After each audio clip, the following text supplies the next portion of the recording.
is being called the deadliest drug threat in the country. Now the DEA is warning Americans. Dangerous street drug component is officially called xylazine. Grips of America's latest drug emergency. San Francisco is now decayed into an American crisis. The city by the bay is turning people into monsters. 90% of street drugs contain this zombie drug. The warning from the U.S. government is chilling. It says fentanyl, which was once considered the deadliest drug threat in the U.S., has now been replaced by a new drug called xylazine, which the DEA considers even deadlier.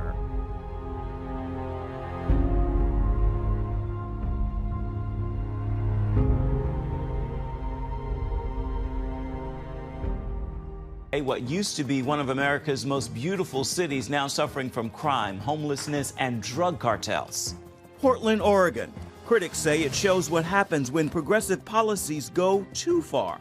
One of the worst problems, devastating crime. I can't stress it enough. It has impacted everything from our banks are being broken into, ATMs are being stolen. We have people that are just going to work, walking in their neighborhood, being assaulted. We'll see why one local calls it an open-air insane asylum. Critics are calling it the poster child for what happens when progressive policies go too far.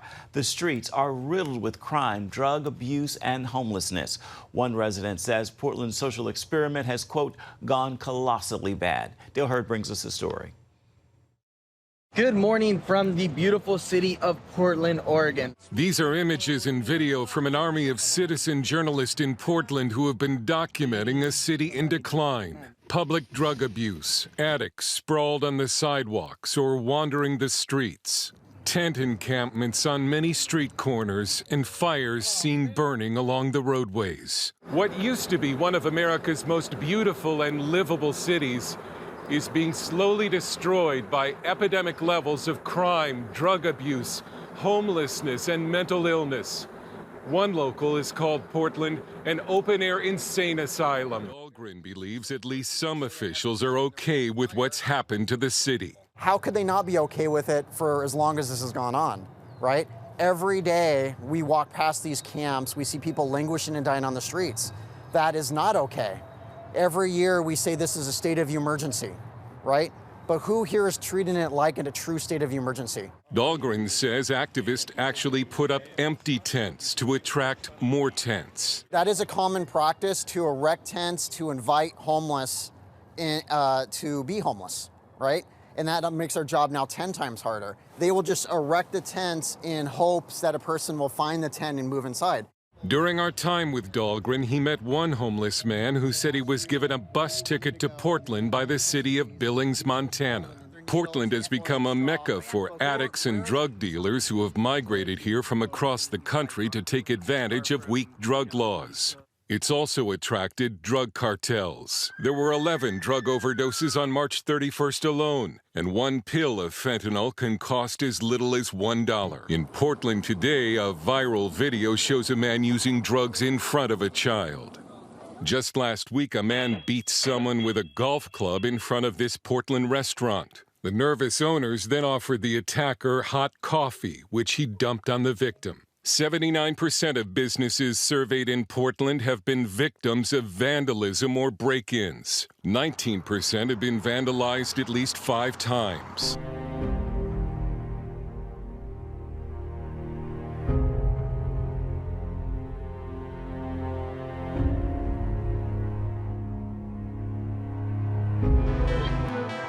San Francisco is one of the richest cities in the world. But below its gleaming buildings lies a humanitarian disaster. We have had, more overdose deaths in 1 year than we did of COVID deaths in our city.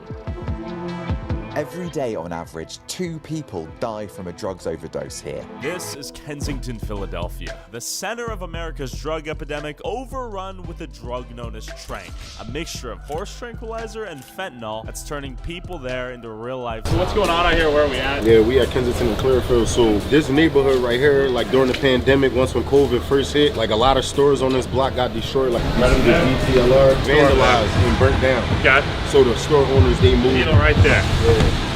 Yeah, so I'm seeing needles. I've never seen a needle actually in my life, actually. Yeah. I've seen like 5 in the last 2 minutes. Those common. See needles like this everywhere out here? Yeah. They come out and clean the whole neighborhood every day, every morning. Got and it. then they get back like this by nighttime. So is it a real concern to actually step on one? Yes. There's a possibility that a person can step on one every day. Yeah, some like soft shoe sneakers that don't got thick soles, yes. You could possibly step on one because they under cars, under bags, they everywhere. All these orange caps are from needles. Are from needles, yes. We looking at 1, 2, 3, 4, 5, 6, 7, 8, 9, 10, 11, 12. Just in this area.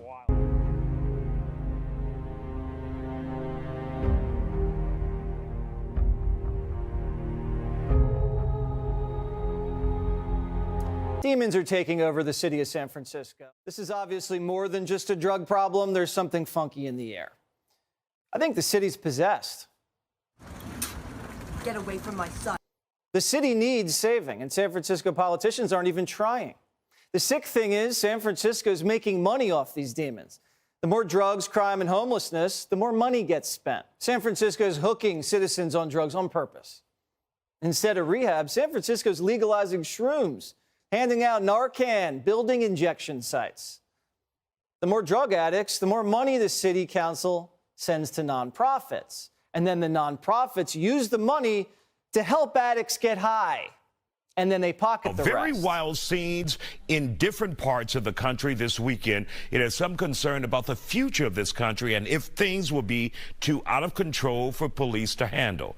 We've had from Compton a mob of about 100 people going wild at a gas station, and you're looking at some of the video there. But the numbers quickly grow. There you go. You're looking at it there. Stealing thousands of dollars in merch while a store clerk hid in the bathroom. And in Chicago, that made headlines over the weekend. A group of teens went wild Saturday night. Police say hundreds jumped on cars and smashed car windows. 2 teens were even shot. Chaos unfolding on the streets of Chicago. 2 teenagers are now in the hospital with gunshot wounds after hundreds of out-of-control teens terrorized the city's downtown area over the weekend.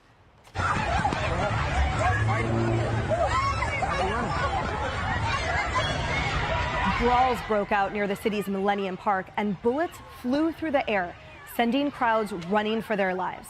This shocking footage shows the mob jumping on top of a packed public bus, while others torched and smashed cars, bringing traffic to a standstill. Chicago police say 15 people were arrested in connection with Saturday night's violence, including 9 adults and 6 children. But it is the lack of safe spaces. Is that really the biggest issue facing America's young people? Is that why these New York City teens, for example, decided to cause thousands of dollars in damage to an unsuspecting restaurant in Queens? Or why these teenagers in Philadelphia looted and destroyed a Wawa store late last year?